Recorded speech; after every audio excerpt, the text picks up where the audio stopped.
Consider, for a moment, the absolute vulnerability of sleep. For 1/3 of your earthly existence, you lay down, close your eyes, and surrender your consciousness to the dark. Your rational mind powers down.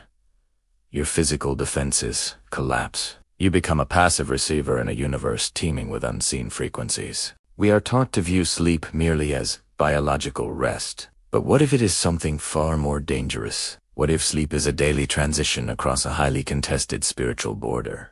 What if I told you that one of the most mysterious, fiercely guarded teachings attributed to Jesus Christ was not about theology, not about fasting, and not about the afterlife, but about the precise geometric geometry of how you lay your body down to sleep? Visual, a rapid, cinematic montage of ancient manuscripts being burned, followed by a close-up of a compass needle spinning wildly before locking onto the west coordinate. There is a teaching whispered through apocryphal texts preserved in Gnostic monasteries, and systematically hunted down by the institutional church that Jesus strictly warned his innermost circle of disciples against sleeping in one specific direction.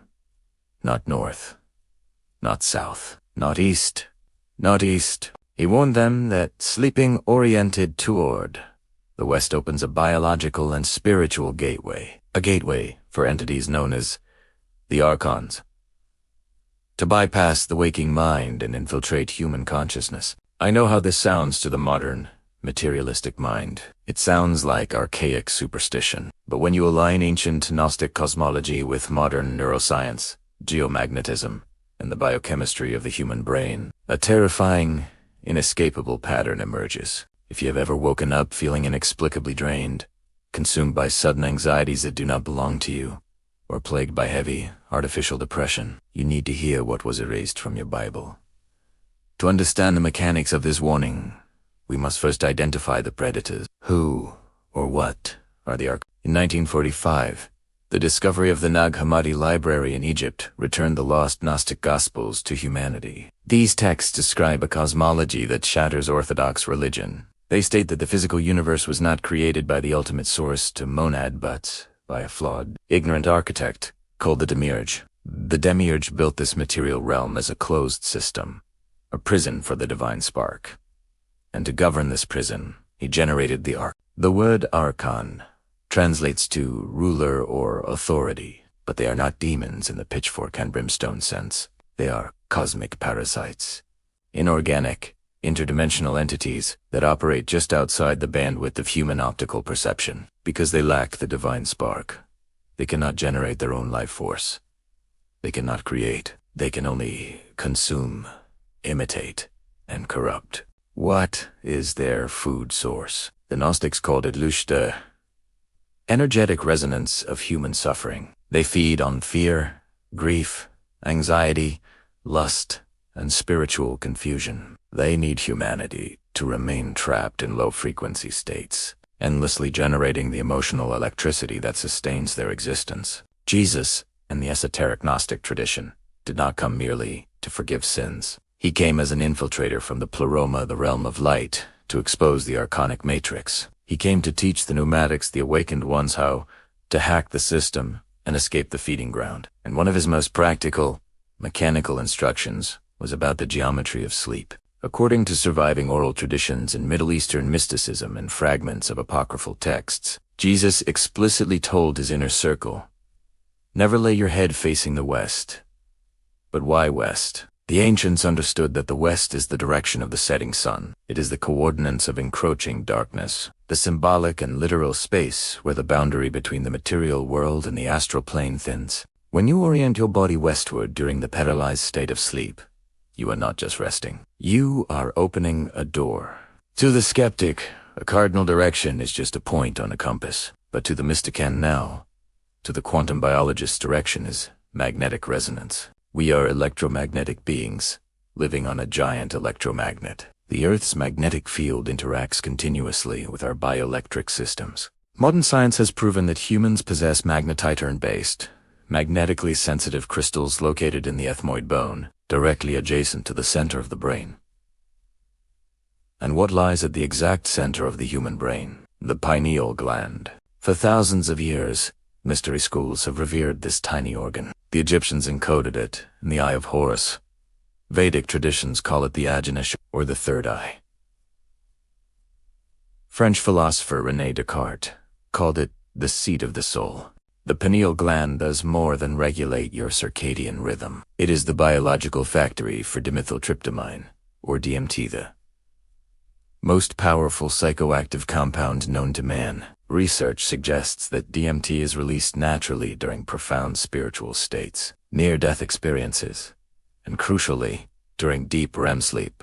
When DMT floods the brain, human consciousness is temporarily untethered from the constraints of space and time. The pineal gland acts as a biological antenna, tuning into frequencies and dimensions that run parallel to our own. Here is the terrifying genius of the archonic warning. When you sleep, facing north or south, you align your biological antenna with the natural magnetic polarities of the Earth.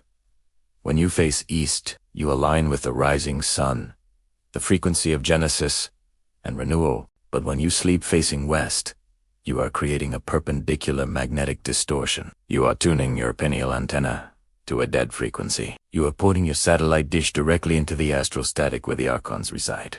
Because the rational mind is completely offline during sleep, you have no psychological firewall. You are incredibly suggestible. The Archons cannot possess you like a Hollywood movie, but they can attach. They slip through the Western Gateway and plant thought forms, false memories, and artificial anxieties directly into your subconscious. Have you ever woken up after 8 hours of sleep feeling heavier than when you went to bed? Have you woken up consumed by a sense of dread, anger, or an urge toward self-destructive behavior that feels entirely alien to your true character? You did not generate those emotions.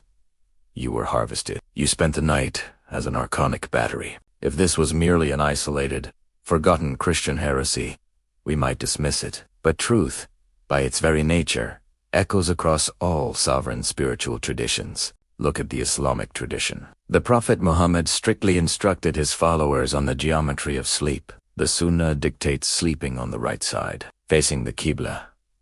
Given the geography of early Islam, this specific orientation explicitly avoids facing west. Furthermore, Islamic theology extensively details the interdimensional beings of smokeless fire who prey on human vulnerability, particularly during sleep.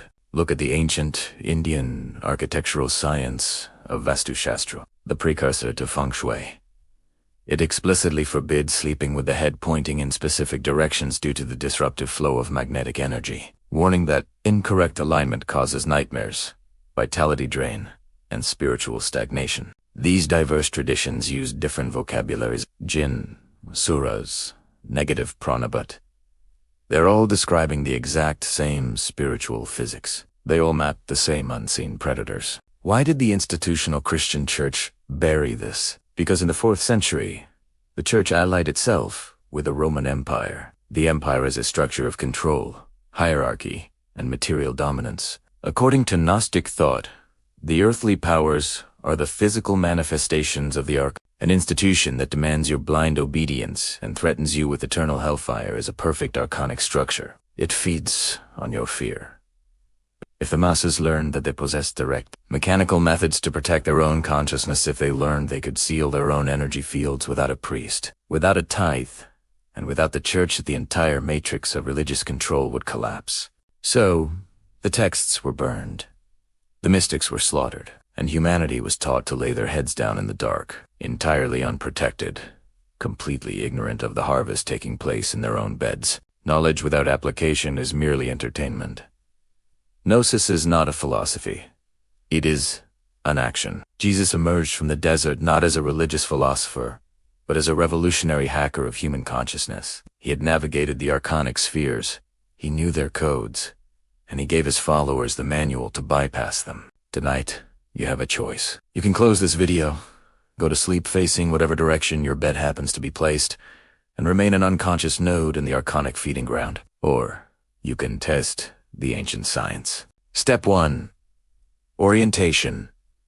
Use a compass. Find the west in your bedroom. Restructure your sleeping environment so that your head points east or south. Align your biological antenna with the frequencies of Genesis, not the frequencies of the void. Step 2. The seal. Do not just change physical directions. Change your spiritual polarity. Before sleep, you must seal your energetic field. The Archons prey on the unconscious. The moment you become intentional, you become toxic to them. Speak a declaration of sovereignty. Demand that your sleep be guarded by the light of the true source. Visualize an impenetrable, luminous sphere around your body. Tell the unseen world that you are no longer food. Step 3. Observation. Keep a journal. Watch what happens to your dreams. Watch what happens to your waking energy. When you stop feeding the parasites, the fog of anxiety will lift. The heavy, unexplainable depression will evaporate. Your dreams will shift from chaotic, exhausting mazes to lucid, coherent spaces of actual spiritual learning. We live in an era where the archonic matrix is screaming at us. The screens, the media, the engineered panic kit is all designed to keep you afraid and asleep. But the very fact that this buried knowledge has found its way to your screen today is proof that the matrix is failing. The true light is reaching into the prison. Your divine spark recognized this truth because it has been waiting for it. Do not simply believe this. Test it. Take back your sovereignty. Reclaim your consciousness. If this transmission shifted your understanding of reality, subscribe to this channel. Share this knowledge with those who are exhausted and do not know why. Sleep well tonight, but sleep awake. You are not a victim of the dark. You are the light that exposes it.